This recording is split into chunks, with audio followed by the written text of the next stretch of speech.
America's North Woods border region. Within this land of 10,000 lakes and miles of dense timber, a hideous creature is believed to lurk. The North Woods is probably one of the last frontiers in America. There's still a lot of places in this area that hasn't been set foot by man. Monsters and mysteries exist here because it is remote. Up in the North Woods, winters are long. In times of biting cold and isolation, a devouring monster is believed to come forth. It's terrorized native people for generations. Growing up, I was told, like, don't go outside, the Wendigo will get you.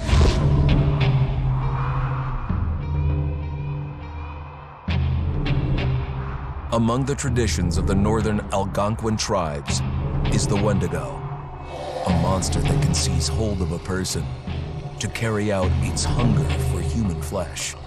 Many Native Americans fear even talking about this Wendigo, and even the mention of the name will let the Wendigo find out where you are, and it will open you up to be possessed by this Wendigo.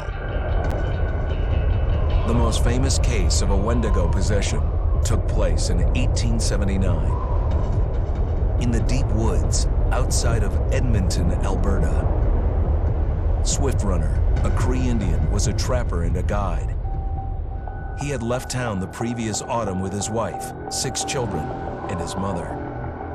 But when Swift Runner returned in spring, he was alone.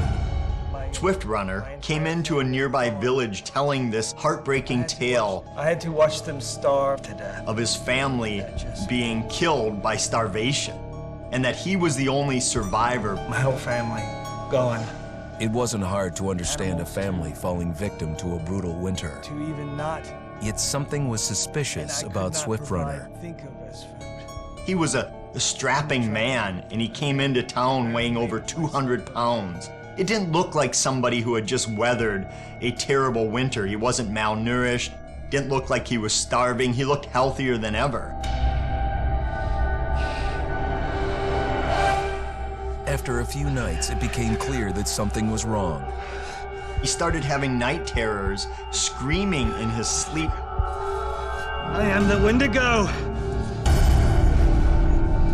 Villagers alerted the police.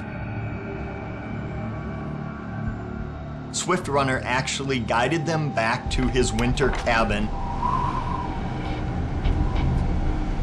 When they got there, that's when they saw the true horror.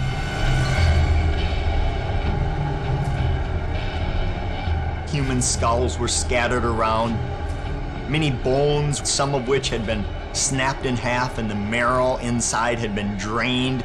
They had never seen anything like it.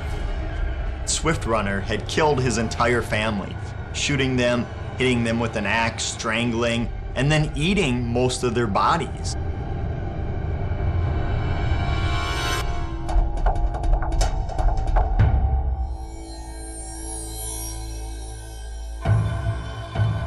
Right up until the moment the noose was on his neck, Swift Runner swore the evil spirit of the Wendigo had possessed him and twisted him into a cannibal killer.